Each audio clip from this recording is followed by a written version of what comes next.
শেখ হাসিনা কোনো অবস্থায় বাংলাদেশে আসতে পারবে না, যদি আসেও তো জীবিত হাসিনা আসবে না, মারা যাওয়ার পর যদি লাশ আসে টুঙ্গিপাড়ায় দাফন করার জন্য।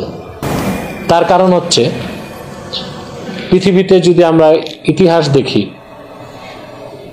পৃথিবীর যে ভূখণ্ডেই অভ্যুত্থান ঘটেছে এবং স্বৈর শাসকদের পতন ঘটেছে, তাদের পক্ষে পুনর্বার ক্ষমতায় আসা সম্ভব হয়নি। বরং আমরা দেখতে পাই হিটলার যখন পরাজিত হয়েছে, সে আত্মহত্যার পথ বেছে নিয়েছে। ইরানে রেজা শাহ পেহলভি অভ্যুত্থানের কারণে পালিয়ে গিয়েছিল, তার পক্ষে কোনোদিনও ইরানে এসে আবার ক্ষমতা দখল করা সম্ভব হয়নি।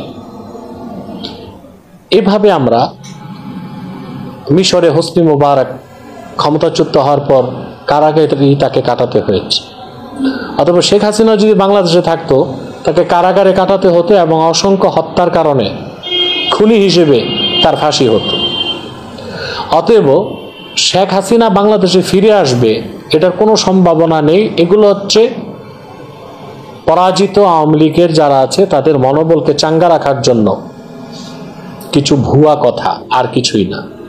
আর হাসিনা যদি ফিরে আসে বাংলাদেশে কোনোভাবে, তাহলে অবশ্যই বিচারের কাঠগড়ায় তাকে দাঁড়াতে হবে এবং যে খুন খারাপিগুলো বাংলাদেশে যে করেছে বিগত 15 বছরে, এক্সট্রা জুডিশিয়াল কিলিং, বিচার বহির্ভূত যে হত্যাকাণ্ডগুলো ঘটিয়েছে বাংলাদেশে, বাংলাদেশের প্রতিটা সংস্থাকে অকার্যকর করেছে, দেশ থেকে যে পরিমাণ টাকা পয়সা বিদেশে পাচার করেছে, 5ই মেতে অসংখ্য ইমানদারকে শহীদ করেছে, বিডিআর বিদ্রোহের মাধ্যমে অসংখ্য সেনা অফিসারদেরকে হত্যা করেছিল, এরপর ছাত্র আন্দোলনে নিরীহ ছাত্রদেরকে যেভাবে হত্যা করেছে।